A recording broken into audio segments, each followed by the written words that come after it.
What's up, Vibes fam? Welcome to another episode of Vybez Shortz. I am your host of the series. My name is Peta Vaughan. So welcome, Vibes fam. I'm so excited to have Emma Garrison today. Thank you so much for being here, Emma. We got some things to talk about, girl. What's up? So glad to be here. So excited for this conversation. A little nervous for this conversation, but I think it's important, you know? Definitely. But no, I thank you for being here because this topic, although very popular, it is a tough topic to have amongst certain groups and cultures and things. So, but we get to have it, we get to. So I'm excited to have you, that we get to have this conversation. And yeah, let's jump in. So Miss Emma, how long have you known each other now? A couple years? Like 2? Yeah, I think probably a couple. Yeah. Like I met you. Did we meet at Bridge? Was it Bridge? No, I think we met after Bridge. Did we?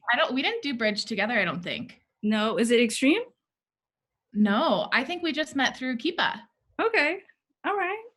Yeah, I feel like, a lot of us have been through the Bridge system and know each other through that. But yeah. Yeah, okay. So I did meet you through Kipa. I knew you through Kipa, but I wasn't sure how we met. But yeah, we're in the circle, we're in the tribe. And I've been very inspired lately by your posts and your conversations around race. Mm-hmm. And so this is why we're here. So, but before we even go there, would you mind introducing yourself? Tell us who you are, what you do, please. Yeah, for sure. So my name's Emma Garrison. I am a coach. I work not specifically, but primarily with women, overcoming limiting beliefs, mindset work, getting like super crystal clear on the vision of their life that they want to create. A lot of times we like block the access to even that dreamer state of where you want to go. So I work with my clients on mindset, committed action, and vision clarity, and helping them get to where they want to go, allowing them to see like you like for real can create whatever you want to create. And I love it. And Bridge and Extreme, what Peta was referencing earlier, is one of the things that like kicked my butt into gear with believing that for myself. So it's been a journey, and I like love every single second of it. And sometimes I'm like, wow, how did I get here? And I say to myself like, oh, I'm so lucky. And then I'm like, no, I'm not lucky. I chose and I did this consciously. How can others do the same? Nice. Well put. I like that. Because reframing, like, you did this. This is how you got here, right? Yeah. You put the work in and you get to be here. So thank you for that. Also too, you do consulting, like business consulting? Yep. Yeah. So I also have a consulting company with my dad called Garrison Growth. Our last name is Garrison. And we work with organizations on strategic growth. And that's like fancy for we teach people how to be people within organizations. So like, how do you bring your full self to work? How do you allow your employees to bring their full selves to work? Because that's going to drive results, bottom line. And also it's like a quality of living situation too. So multifaceted there, but we take a lot of what I do in coaching and bring it into the business world as well, which is a lot of fun. Nice. Yeah. Okay, so we get to jump in and have this beautiful talk about race. And the reason I invited you on the show, because you have been one of those people that I get to witness in my friend circle and soul fam that is showing up more and more so on your social media to invite people specifically, invite them into the conversation or having an uncomfortable conversation about race and their own beliefs and what that looks like for them. And to have these conversations not just with the BIPOC community, but with each other. So like their friends and family. And I saw a conversation that you had posted last year sometime following the George Floyd situation about racism and calling yourself out and being like, hey, I need to take accountability for how I've been showing up as a white person and my own beliefs. And I thought that was just so like courageous of you to do, right? And yes, all white people I feel like should be having these kind of conversations, but not all white people have the courage to do that. So I commend you for just showing up and showing so much support to the BIPOC community and calling on white people to have those uncomfortable, vulnerable conversations. So I felt like it was important for us to have this conversation because I don't feel like enough white people are having the conversation. So I wrote down a few things here from your video that you posted, and you said you believe that white people need to accept ownership and responsibility, and you feel like they need to listen and educate themselves about the BIPOC community, and to also have these uncomfortable conversations with their families and friends. Mm-hmm. And so, with that being said, you also there's a statement that I wrote down that you said that I thought was just like, wow, like you said in the beginning of the video, and I'm gonna read it. So it says, or you said that while racism has always been around and I've known that, I haven't quite understood or seen it in the way that I am now. Mm-hmm. So I'd love for you to just elaborate on that and how you saw it before and what does it look like for you now, please. Yeah. Thanks for taking the time to watch that also. Oh, yeah, for sure. That lit me up. That whole video lit me up. I was like, Emma, yes. Yeah, it was, I said to you earlier, like it was confronting to put out there. And I also felt the responsibility, like there's not a choice in my head. You know, this is like, how do you move forward? But to answer your question, and also I want to preface too by saying like, I don't know what I don't know, and I'm still learning, and I'm still a white person and have like very ingrained subconscious patterns as well. And I don't know, I just want to keep it real with that of like, this is still a work in progress. I kind of feel like I'm not qualified to be here having this conversation. But I also, you know, like we discussed, I think it's important to have the conversation. And the answer is in this question that you've asked me, which is like, I grew up feeling like, oh, the white racist people over there, like the bad racist people over there, they weren't in my sphere. I didn't know them. We need to teach them and help them and fix them. They're the problem. Yeah. It was very like an outside of me experience. And I think this is a term called, I think it's white exceptionalism, which I learned about from me and White Supremacy, which I highly recommend people go read. That was the book that like woke me the F up with racism specifically, and just recognizing like, no, I too am part of the problem, and me thinking that I'm not part of the problem is part of the problem. Yeah, wow. You know what I mean? And so it was just this moment of, it was, I don't know, probably like a week or two, where all of these things just started popping for me as I was reading this book. It was right after George Floyd's murder. And I realized like, oh my God, racism is so systemic that I don't even see it in myself. And I kind of see it like, trauma in a sense, where the systemic parts of racism and like the unconscious bias that exists for white people, that's not necessarily my fault, but it's for sure my responsibility to shift that experience. And it's for sure other white people's responsibilities to stop saying those white racist people over there, or they're just in the South. It's like, no, it's ingrained. And we got to peel back the layers and get really freaking honest with ourselves about how am I creating this also? Yeah. So that was the biggest, I mean, that was the shift for me, was like, I was pointing outward before.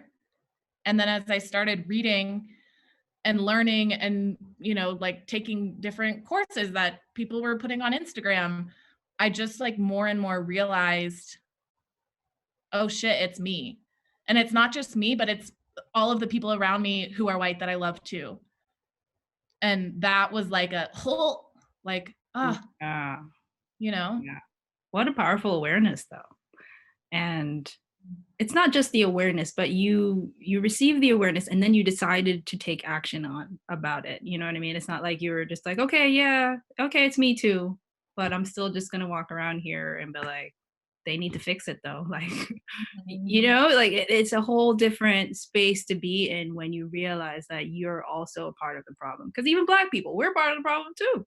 Like, we're Mhm. not off the hook with that. Like, I think we all have our own thoughts and beliefs about different cultures that we were taught growing up too, because I'm sure for the 400 years, like, we've been ingrained and have this whole belief about white people. And we've had a discussion before this, and I shared some of my beliefs, which we can go there, but I shared some of my beliefs about what I learned about white people growing up, like, oh, white people are this and white people are that. And it's we all get to take responsibility for it. It's not just white people's problem. You know, it's also Black people educating white people. It's also Black people taking accountability for their own beliefs about white people, Mhm. and everybody taking responsibility for their own beliefs about Mhm. any negative thinking around race or culture or all the things. So we all get to take responsibility for it.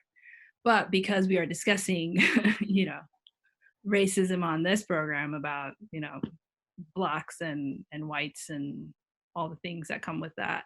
So for the sake of, of this, we're going to stick to what me and you came here to talk about.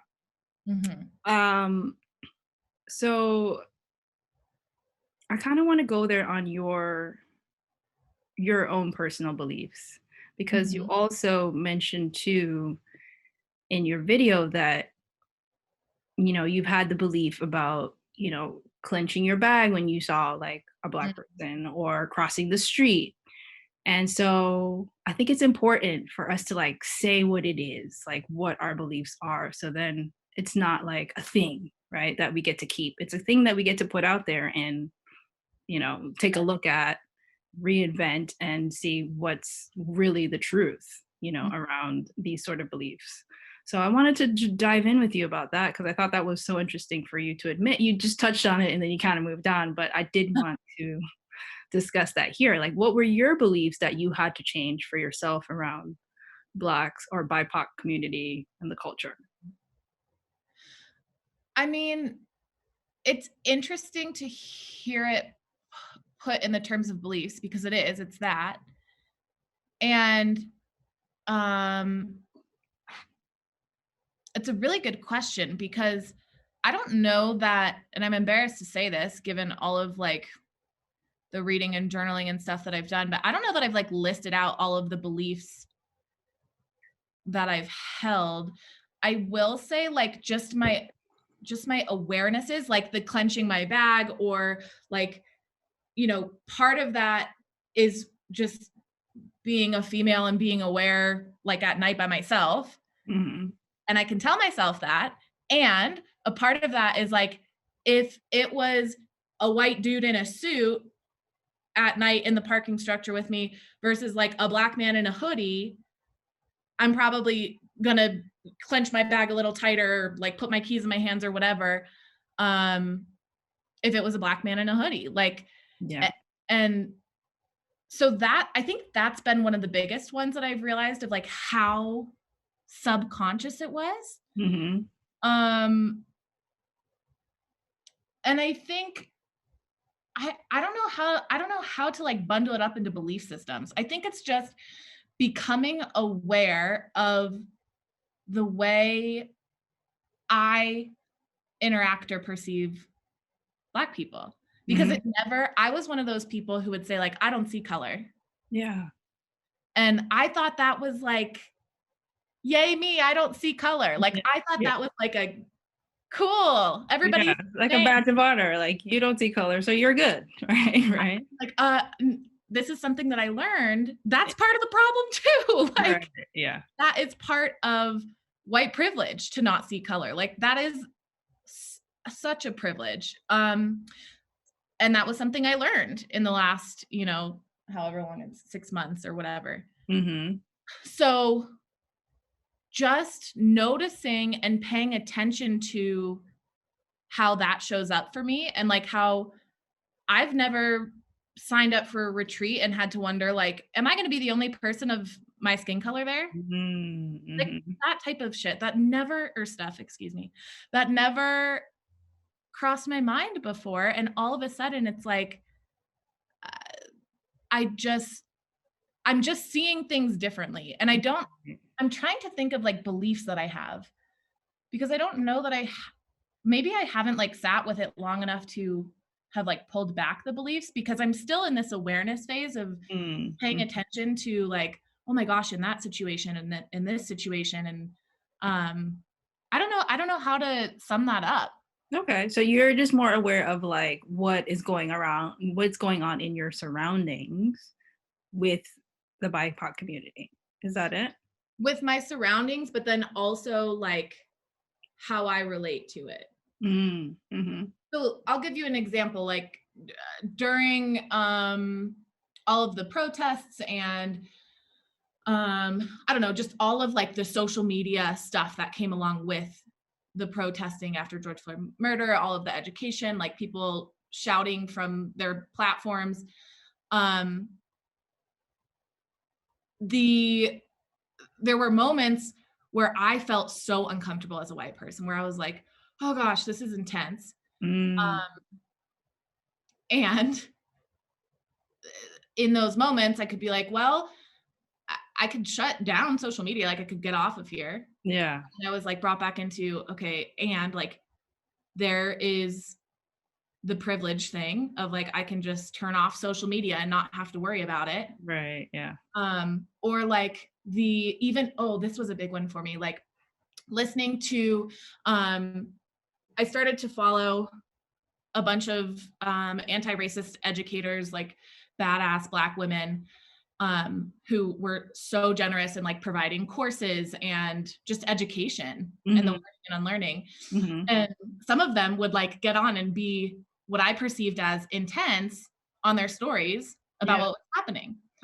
And that was the first time I was like, oh, this is also part of the problem of me feeling like, oh gosh, they're like shouting and upset and perceiving it in that way. Yeah. That's part of the problem too, Yeah. And that was like, I talked a lot about this. So it's just becoming aware of those moments of like, oh, I'm feeling uncomfortable because this conversation is intense. My instinct would be to get off Instagram and like go, I don't know, play Sudoku on my phone or something. The awareness of, oh, this is making me uncomfortable. Why is it making me uncomfortable? And like taking myself through that thought pattern to then realize, oh, right, this is actually about racism and like how my whiteness is so apparent. And they're so moments like that. Okay. So where did you feel like you were uncomfortable? Was the uncomfortableness triggering like your own white privilege? Like you were just like, I'm too privileged and I shouldn't be? Like what's your thought pattern behind like what was triggering you exactly? Yeah. So speaking specifically, it was like I felt like and this is called, I think, police toning or something. This is like my dictionary from me and white supremacy. This is where I learned all my things. All right. But it's like feeling like, oh my gosh, this feels really rude or something. It was like I had this voice in my head of, this isn't the way we're going to come to a solution. We need to have productive conversations and we need to move with empathy. And like, I believe in that shit too, but I also, and I think I said this in the video of like, one of my main triggers is feeling unheard from like Mhm. childhood stuff. Mhm. And when I really sat with racism and the protests and like everything that had been brought to light that woke me up, also noting there's still lots to learn and conversations like this to have, but Mhm. um, was, oh my God, if not only me, but for 400 years, Yeah. my family and ancestors have been like screaming and nobody's listening, Mm. like Mhm. I too would be, protesting or doing whatever, like how Yeah. can you separate? I don't know. So the not being heard thing, I think, is huge. And people, white people specifically, are like, oh, I don't like the way they're talking or the conversation that like she doesn't need to be having such aggressive tone or whatever. Mhm. And Mhm. it's like, that's what I experienced. And then when I sat down and asked myself, like, okay, what is this really about? Which takes a lot of time and practice and still learning how to do that Yeah, yeah. effectively. What I love about what you've put out there, especially in your video, was that you're like, white people need to hear and see and listen and understand the pain and the hurt that's coming from the BIPOC community, and not being judgmental and not being dismissive and not saying, hey, like you were saying, like, oh, she's being so aggressive, or her tone is just like way too much, or, all the things. And so I feel like it's really important to emphasize that there has been that form of neglect for a long time for the BIPOC community.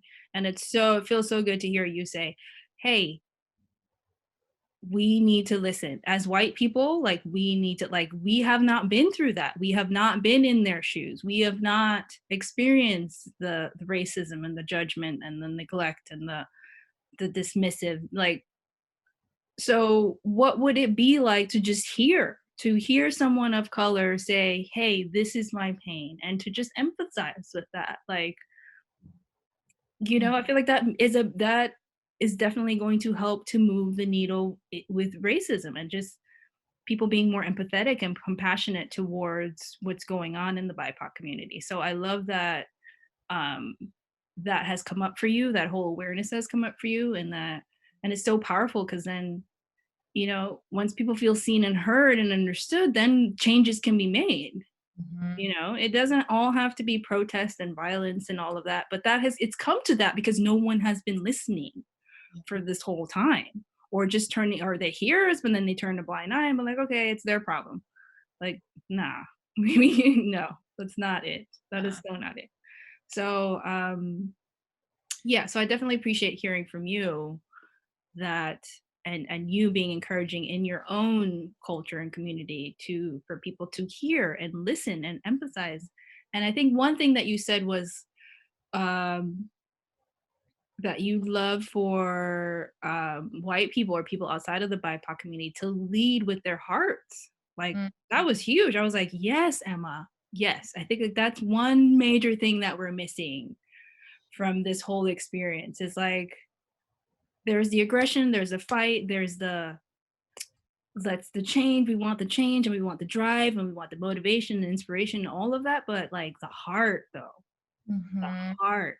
Because if you don't hear and listen and receive and offer and just connect with your heart spaces, then we can't do this. We can't do it. We cannot communicate and like move the needle as far as racism if we're not leading with our hearts.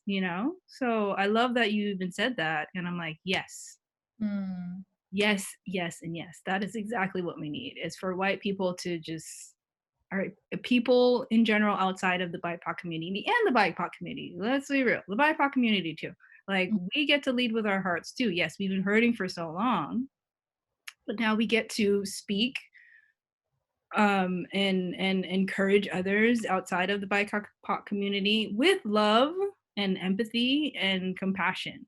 Like, Mm. that's the thing too, because I think I had a conversation prior to this one with you, and I was talking about Amanda Seales and how at the beginning of the George Floyd situation, she kind of jumped on her social media and she was like, I need you white people to stop calling me because I've educated myself about the Holocaust and all of these other things. Like, you guys need to educate yourself and not be calling me to ask me about like any information about the BIPOC community or Black folks, blah, blah, blah. And I was like, that ain't it though, Amanda Seales. Like, that is not, like, you know what I mean? It's like, as Black people, yes, we've been through some shit. Yes, there's a continual ongoing struggle for just to be accepted for the color of your skin in this country. But like, we also too get to welcome in people who want to understand our pain and our hurt. And we don't get to put up walls like they have and like push people away. Like, it's not going to help anyone. As I said, with heart, like if you lead with your heart, you'd be like, you welcome people in to understand how you're feeling. If people want to connect, if you call me up and want to talk, like, let's do it. Like, I'm for it. Thank you for calling me. Thank you for caring. Thank you for all the things you're doing and putting out all this information and leading with your heart. You know, it's just a whole different space to be in. And I think that's one of the major things missing from this. And even the administration now, that the new administration, I'm glad, I feel like it's more heart-centered now. It's like, okay, Joe and Kamala came in. We don't have all that that bullshit that was there before. You know, it feels better to me. Like, you know, I feel like we're at least moving in a more loving and more compassionate direction than we have before with racism, more than ever. And I feel like people like you and allies and everybody out there that's supporting the BIPOC community are like, we finally get to come together and just, but from a loving space, and like really work from that space to, you know, bring forth a better solution for racism. Yeah. I think that, like, I forgot that I said doing this from a heart-centered space. Yeah, girl. It's so sweet to like listen back to yourself and be like, oh, she's so cute, you know? But I feel like one of the things, I can't remember if this was before or after I recorded that video, but one of the things that was challenging for me was because I was listening to people like Amanda Seales saying, this is not Black people's responsibility. You go figure it out for yourself. Like there, and a part of me is like, yeah, man, like once my eyes opened up, there's so many books available for anti-racism. And like, there are so many resources, you know, over the summer, starting then all through now, there's like all of these courses you can take. Like there's all of these resources available. And I felt like, I was like, okay, I was scared to like call you up. Not because of you, but just because of what I was hearing from these women who are leading in the anti-racist movement. Right. And it's interesting to talk about the heart-centered space too, because it's like the, and I am going back to the listening to people in the BIPOC community and just like, shut up and like hear, validate, acknowledge. Yeah. All of these like basic human being skills. Yeah. And there's an interesting, this is part of the problem. This is that passage that we talked about from Me and White Supremacy of like, there's this perspective that if a white person is to say, like white people get so sensitive about not wanting to be considered racist. And so the conversation, I think, can start in this heart-centered space. And then the second a white person feels kind of attacked, their ego pops in and they're like, but I'm good. So let me tell you, like when we were talking, this happened to me a few minutes ago when we were talking about clenching your bag. I was like, well, but also I'm a woman. And if I'm alone at night, I do that for any man. Like that's the same thing. It's the same problem. You know what I mean? Like ego's popping in and saying, yeah, but Peta, I want you to know, like, I'm not super racist. And that's my wiring. Because I am racist. Most white people are, if not all of them. So you get to like become aware of it. But I think that heart-centered space, like that, it has to be that. It has to, because I think about too, like, oh, this is what I was gonna say before, after that video. I had started reading and learning, and I mean, like, yeah, it was a lot, and I was just like crying at every second. It was such Mhm. a gut punching awakening. This is what it felt like. It felt like an awakening. Yeah. And I remember trying to have a conversation with my parents at the dinner table about it, and like trying to present to them, like, I'm racist, you guys are racist, like, and it was so ineffective because Oh. I was so fresh, and like I was still learning, still am learning, but was not in a resourceful space Mm. because they were saying no. And I was like, that's your ego. You don't know anything. You're not doing like, so I say that with the preface of, I think there's this weird, not weird, but we talked about this too. Like, everybody, if you're white, please get up and speak your truth and like show up, particularly if you have a platform on social media. I Right. still kind of believe that. I also get like having conversations prematurely will drive that ego instead of the heart-centered space. Mm. So, like, Mhm. how can you get right within yourself, have clarity within yourself, have awareness within yourself, so that then you can show up to these conversations in a more resourceful, effective, productive way, whether it's like one like this or one with your parents or one with your friends who haven't quite realized like, oh yeah, I'm part of the problem too. And how can you get into that space from a heart-centered space, dropping the ego on all fronts, Mhm. and like Mhm. creating psychological safety for everyone there. Right. You know Right. what I mean? Yeah. I just took a left turn there. No. No, that just brought me back to that made me want to ask, like, but how have you been approaching these conversations? Because I'm assuming that you're still having these conversations Mhm. with your friends or Mhm. family or whatever. Like, how I'm assuming you may want to put on your life coach hat for this, but how would you advise someone to go about that? Like, how would you start this conversation? How would you advise another white person to start these conversations? Yeah. I How mean, have you? like I'm no expert in this. This is just from my own experience. Yeah. And the first thing I would say is um move through your own emotions with it first before you go preaching to other people Yeah. or trying to have these conversations, not preaching, but like generating these conversations. Yeah. What would Um that look like? Where would you start? Would you just sit down, ask yourself a bunch of questions? Am I racist? Like, where would you start with that? yeah, okay, well, I've mentioned it a couple of times on this call, but me and white supremacy is like Yeah. my go-to little Bible. I learned so much. It was really supportive in like understanding, you know, there's all of these different terms that are used, right? White fragility, white supremacy, white privilege, Mhm. police Mhm. toning, like all of this Mhm. stuff. And so it really helped me get an understanding of what all of this stuff was. And it really effectively allowed me as a white person to see, oh shoot, that's me. Right. Like, Right. there I am, there I am, there I am, there I am. Mhm. So, and then there are journal prompts throughout the book. Okay. So, it started as a 30-day Instagram challenge a couple of years ago, and then Layla Saad, I don't know if I'm saying her last name correctly, Saad, Mhm. um, created a whole book from it. And it is so powerful. I highly recommend starting there.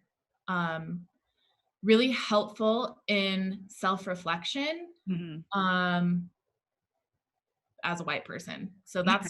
that's where I would start because Yeah. I didn't even know what questions to ask myself. Like, I'm literally a life coach. That's what I do for a living, is ask myself questions to understand my thought patterns, Mhm. ask my clients questions to understand their thought patterns. And Yeah. I didn't know what to do. So that book was really helpful for me.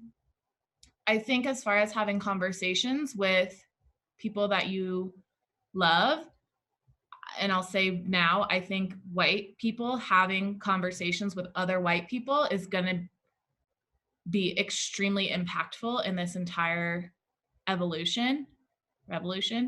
Mhm.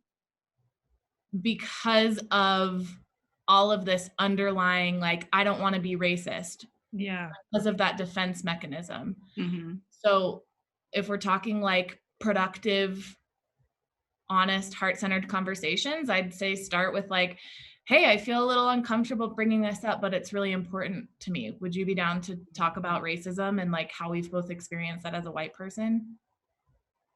Nice. I like that. And leading with curiosity and leading, like, maybe don't lead with, this is literally what I did with my parents. I was like, I just want all three of us to know that we are white racist people.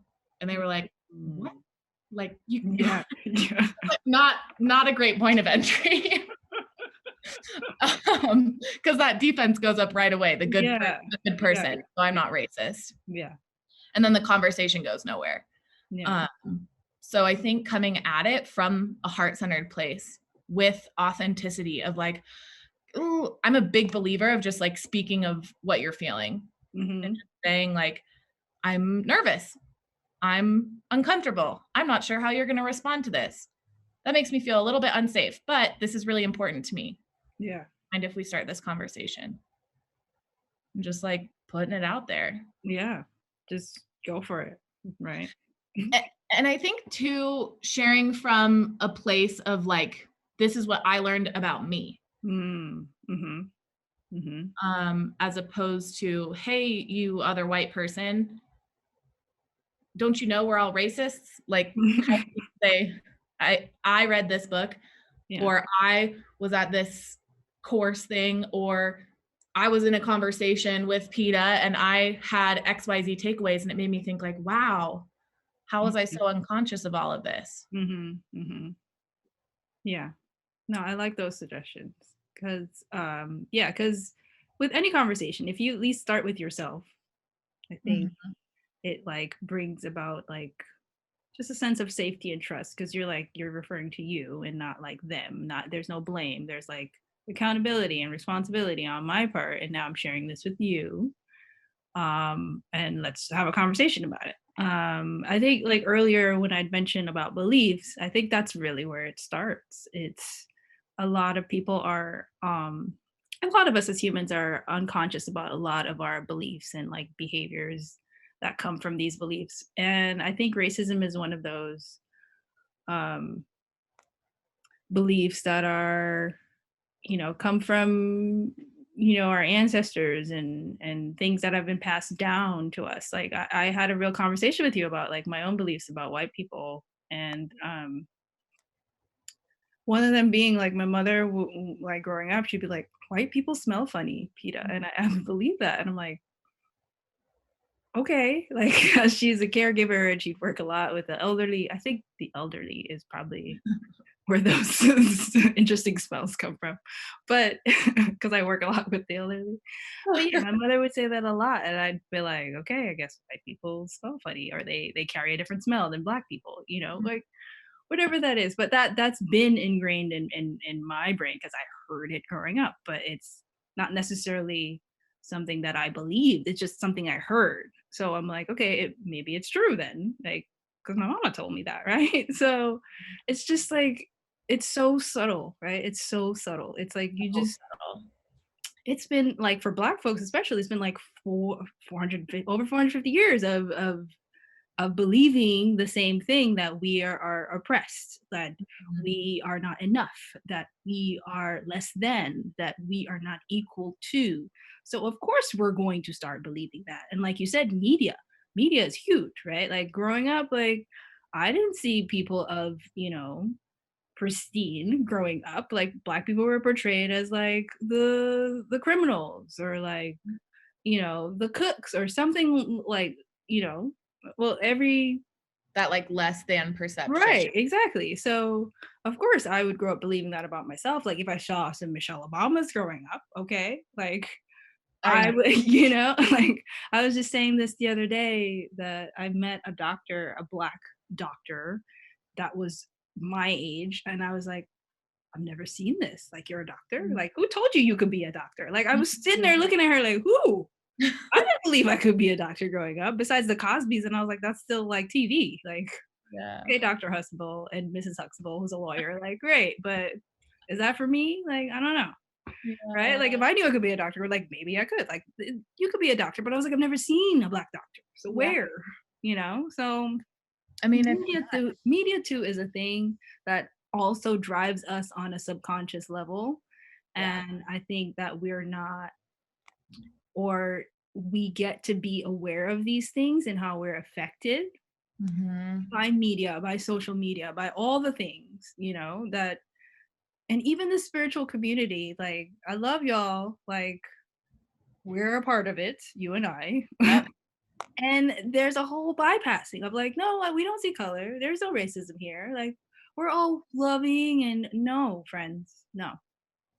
Yeah. I know there's some underlying belief that you believe, even if you want to say, yeah, I'm not racist. I don't see color.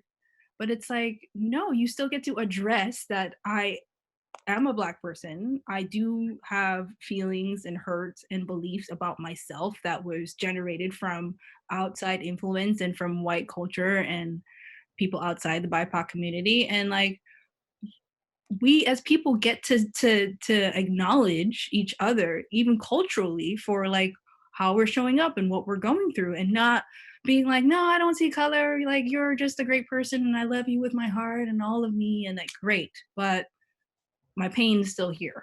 You know what I'm saying? I'm still going through shit. People still want to kill me because I am Black. Like, that's still heavy, you know?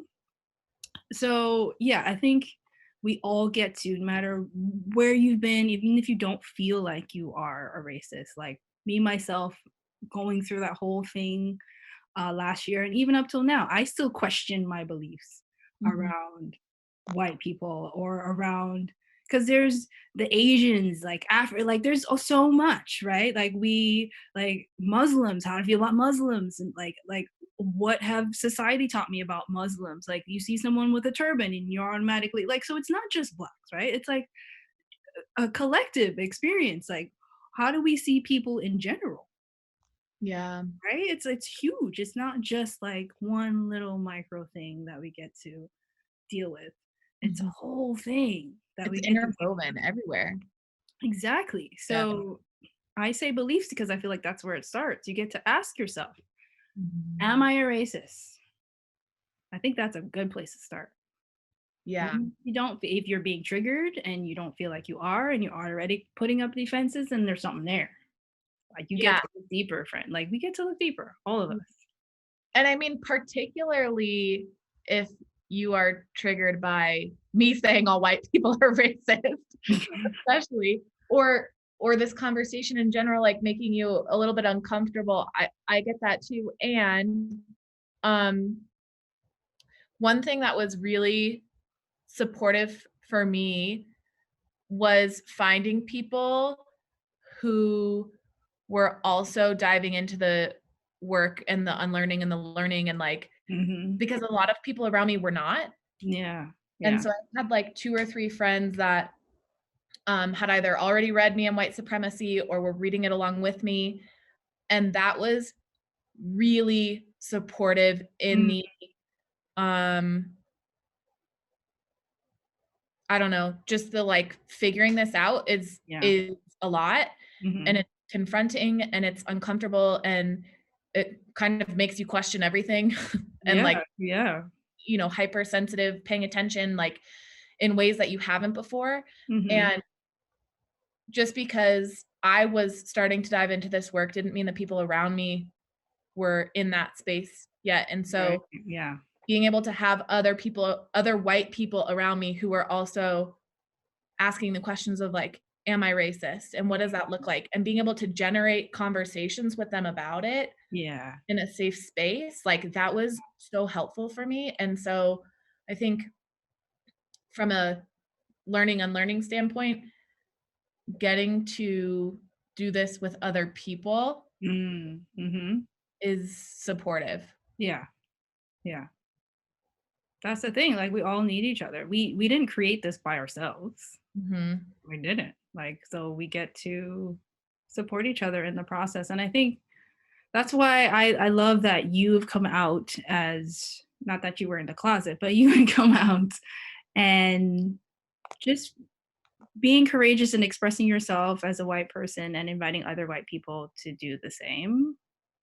As I said, mad props to you. So, and we get to keep having these conversations, these important conversations, because I don't see a lot of white people doing that.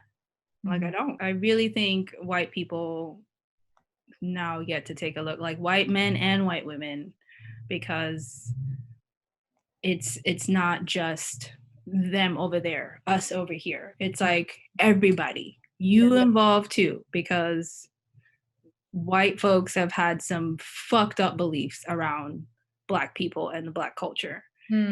And we could go there in another time, but somebody had this thing about like white people using Black people as fetishes, and that's a thing too. And I'm like, we could go there, and that's another show. But you know, I might not be qualified for that one. You know, it's like that's a thing too. But that's also a form of racism. Like, wait, like, what are your beliefs behind that? Like, you're, you know, I did have this white girl slide into my DM and was just like, "Yo, you're hot," like this and this and that, and I was like, "Thank you, but I'm not interested." And she was just like, "Why?" And I'm like, "Well, at this moment in time, I'm kind of open to dating people in my own race. Like that's me. Like I've dated outside of my race, like all, but at this time, that's what I want." And she was like, and I don't know if it was because of the rejection or whatever else, but she was like, "Oh, I do that too. Like I prefer to have sex with Black women and have relationships with my own sex." And I was like, with my own race, sorry. And I was like, what? So I was like, you're sliding in my DM because you just want to use me for sex because I'm Black. And I said, so you just have sex with Black women. That's it. And she's like, yeah, I just use them for sex. And I said, wow. This is a whole. I have a show called Vybez. You want to come on it? We got some things to talk about. I said, this one, wow. So that's a whole different topic too. It's and I really like fucked up belief that that's just not okay. And like we just keep contributing to this whole systemic racism situation because it's like you don't see Black people as or Black women. This my thought of how she sees black women. I'm like, you don't see Black women as women that have hearts and are compassionate and deserve to be in loving relationships. You just see them as sex toys. Like what? I was just so hurt. I was like, wait, what? That's not okay. This is not okay on all sorts of levels. Like, you know, and I was really hurt by that because I was just like, there's people out there that really just see us as like a fetish or a fantasy or just want to use this for just the color of your skin. I mean, that goes for every race, honestly, but that's a thing, Emma. I'm just like, this is not okay. Yeah. So that could be a whole conversation too, but it's just a whole belief system that we just have to eradicate this whole negative belief around people of color. Like it doesn't make sense to me. It really doesn't as a person of color. And I'm sure to you. So that's why you're here. Cause I'm like, I don't get it, but we have to change the thinking and the media. And like, that's, I feel is my responsibility around media, because I do media, is to let's have conversations. Let's put the uncomfortable conversations out there. Let's start changing our way of thinking, our perceptions and our beliefs. And like, we get to question ourselves now, you know, it's the same old is not working. It's not working. The changes happen when like people like you come out there and invite other white folks to have these conversations and invite other white folks to have the be vulnerable and uncomfortable and question all the beliefs that they've ever heard or believed or picked up somewhere in media too, you know. So we get to change the game. So we could go on forever about this, but I know it's so long overdue. Yeah. And I also believe like it really has to and gets to start with each individual's self-reflection. Yeah, that's very important. Yeah. It all starts with us, you know, it all starts with yourself. You expect somebody over there to change it. Like you got to change you. What is your belief about it? So we are now at the Vibing with Peta segment, and we're going to ask you some fun questions. based on the times, based on what's going on with the whole pandemic that we have going on right now. And just to have some fun on this conversation. You ready? Let's do it. All right. So, first question. Who would be one significant figure, whether living or dead, that you would like to meet or like to have met? Ooh. I mean, the very first person that pops into my mind is Michelle Obama. Ooh, okay. And I think she is freaking fabulous. Like her, I mean, just queendom that she represents. And like, there are so many funny little memes and stuff of like Michelle Obama and her +1 as she's walking to the inauguration. But I think the whole entity all by herself. She really is. I know. And I think like her I don't know, just her leadership and the way that she has shown up for women and being an example. And I mean, like, even like what you had mentioned earlier of there weren't Black women in badass roles in media or let alone real life, you know? So I would love Michelle Obama. Oh, I could get down with Oprah also. Take a little trip to Montecito. Get it. But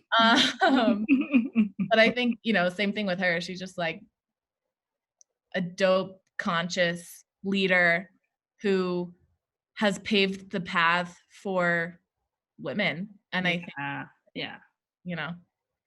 nice. No, those are great choices. Great choices. All right. So that leads me to a quarantine bay, right? If we went back into quarantine, who, I like to ask people this because I just to see what your type is. Like, who would you want to, celebrity wise, who would you want to be locked up in quarantine with? Oh my gosh, that's a tough question. Do you know who it would be? Charlie Puth. Okay. I love Charlie Puth. He is a creative genius. He is a beautiful human being. He could play some music for us. Right? Like, no, he would definitely be up in quarantine. Sing you a lullaby. Yes. And I'm like so attracted to men who are passionate about whatever I don't care what you're passionate about, but if you're passionate about it, like, and he's like so dorky, so creative, so authentically himself. And like, yeah, I'd go with Charlie Puth on that one. All right, Charlie. What's up? Nice. My handle, no, I'm just kidding. I'm gonna put your handle, don't worry. Make sure we got it. Okay, Charlie Puth. You know where to find me. Okay. I'm a G. Handled that. Okay. All right. So what do you feel with going through and being in a pandemic? What do you feel like it has taught you? Like one thing. Just one? Yeah. For the sake of time, yes. I think this is like also cheesy life coach, but it was my biggest aha throughout the pandemic and continuing through the pandemic. Yeah. Is how important our internal experience is. So like, I think there's a lot of numbing techniques that we as humans have been conditioned to do, like overeating, over shopping, drinking, drugs, like over exercising, fill in the blank. Yeah. Needing to have the nicest car, the cutest handbag, like whatever it is. And quarantine taught all of us, like, none of that shit matters. So who are you when it's all stripped back? And how do you be with that? Like, what is your internal experience? Because control was an illusion all along anyways. No. Okay, Emma. Hit him with it. Ooh. Ooh. I felt that one. I was like, yeah. Okay, but I'm going to turn it back around on you. So you've learned about your own internal experience and like navigating through that. More awarenesses, I guess. Yeah. Well, and just how important, like, oh my gosh, I'm stuck inside. what do I choose? How do I choose to be with that? Like, it really is all a choice. There are some people who have thrived through COVID, and there are some people who have not. And I think choice and your internal experience, like getting yourself resourceful regardless of what's happening around you, around me. Nice. That was a big one for me. All right. What new hobby have you picked up during this pandemic, if any? Or what old habit have you done more of? I've been doing lots of puzzles. Okay. Like what kind? Word, physical puzzles? Like a physical puzzle. I also love some games on my phone, like Sudoku on my phone. And there's this game that you like, it's like a big puzzle grid, and it says like there's 2 and 5 blocks in this one and 4 and 2 here, and you have to figure out. I love that. Okay. Puzzles are fun for my brain. I'm good at puzzles. Okay. Yeah. Nice. Jam. All right. So what book? It's a 4-part question. What book, podcast, music / artist, and series that you're binging to? I'll repeat them. So what book, podcast, music / artist, or series that you're binging to? Okay. Okay, this is an easy one. Well, kind of. Okay.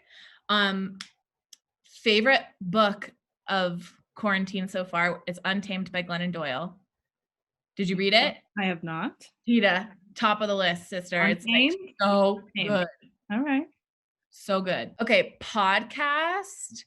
I really love, this is like my go-to for road trips. Jonathan Van Ness has a podcast called Getting Curious. Okay. Do you know who Jonathan Van Ness is? I don't.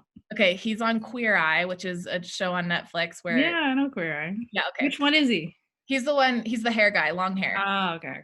Yeah, he's funny. Yeah. And I actually found him like pretty annoying. And then I started listening to the podcast, and now I love him. But he basically brings on experts from like random fields and just asks them questions. So like he had this snake, like a snake expert come on. And so, he stays so authentic. There's a theme here. I love really authentic people. He just stays so authentic. Like he's like, okay, so like, tell me, what do those little baby snakes do when they shed those skins? And like, he's like talking to a scientist who is just like, well, when the snakes shed their skins, and he stays like, oh my God, so cute that they do that. Like, it's the best. I love him. I listen to music like all day, every day, but I just find playlists that I like. I never look at like artists or anything. Ah, okay. So there's what playlist are you banging right now? My friend Nora has one called Instagram Songs that I like to listen to during the day. Instagram Songs. Yep. Okay. Really. Oh, there's a Spotify one called Acoustic Chill that I like. All right. I've got Morgan Wallen up there. Love him. All right. I always have music playing in the background. I love music. Obviously, Charlie Puth. Shout out. Charlie. Nice. All right. What series are you binging to, if any? There's a show called The Vow. Have you heard of this? About a cult called Nexium that was they like fronted as a personal development cult. Personal development group. Okay. And there's lots of podcasts and stuff on it. There's actually 2 TV shows on it, but it's really interesting because it's a lot of the stuff that you and I know so much about. And like I'm listening to it, I'm like, yeah. And then it takes a real dark and twisted turn, but it is so good, and it's happening real time. So like the trials of this cult just went on, I think, in September. All right. Do you have one hidden talent that no one knows about? Ooh. Or a hidden talent, not one, but The first thing that came to my mind is that I can put my tongue into a clover. Do it. That's my hidden talent. What's another one? That's cool though. Yeah. I'm really good at puzzles, which I think is what makes me so good at my job, because I can like piece things together so fluidly and pretty quickly. So if I were to do like an adventure challenge, like The Amazing Race, like you be on my team. Like puzzles are your thing. Mm-hmm. We're in it. We're done. Yeah. Emma Garrison on my list. Because we gotta, I need that. That's what you need though. Like I'm good at puzzles, but I can't imagine how good you are at puzzles if you do them all freaking day long. That's awesome. That's freaking awesome. You're on my team, okay? Amazing Race. We're there. All right, last question for you. If you had one message for the world, what would it be? That's one. Oh no, just one. The message that I would want to put out to the world is the reminder that we really can create whatever we want to create. And the only thing that stops us from creating the things that we want in this life is ourselves. And so I don't know, I just think there's something so powerful about that we've been so conditioned out of with people pleasing or labels or masks or polarization. And it's like, no, that's not you, that's your programming. So how can you strip back, get accessible to even get clear on what you want? Not what your parents want, not what your friends want, not what society wants you to be. And then looking at it and being like, damn, I really can create it. I can create it all. That's what I want people to know. You can create it all. Literally whatever you want. Nice. That's a powerful message there. Thank you. And a good reminder. Okay, I need that. Yeah. But yes, thank you so much, Emma. Thank you for all of your wisdom and your vulnerability and your heart-centered messages and your loving spaces and just your message, your overall message for love, really, and love for the BIPOC community and doing your part in getting the message out there as an ally and as a supporter. And it's really, really, really, really so like heartwarming to see the way you're showing up and in support of the BIPOC community. And I hope that this this conversation will inspire other people outside of the BIPOC community, because it's not just white people, but inspire other cultures to just kind of step up and do their part.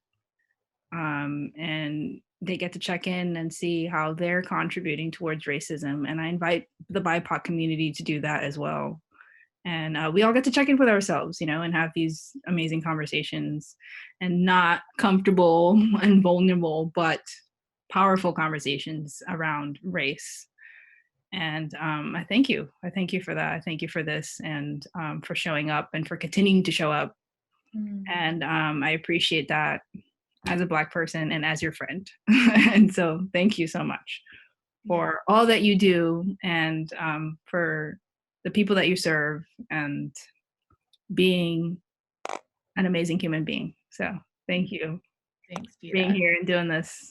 Yeah. For sure. I wouldn't have it any other way. I'm honored to be here, and I'm so glad to be having these conversations. And I think, like, if they're not happening around you, you get to be the one to start. That part. Yeah. Thank you. Yeah, no, thank you. But yeah, hopefully we get you back on and we get to have a different conversation. Or if it's the same one we need to have, then maybe we can have another one. But yeah, I mean, maybe it's an evolution of right, the continuous learning. And I mean, this is going to be a lot of undoing. This is going to be a process. Yeah. But it can be done. Right? Totally. Yeah. It will be. It will be. Yes. What you said. It will be. Thank you for that.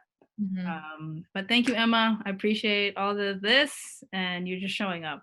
For you just to show up here, I'm so grateful. So thank you. Of course. Do you want to tell people where to find you? Where can we find you? And yes. All of the so my website is www.emmagarrisoncoaching.com. Super original. Instagram.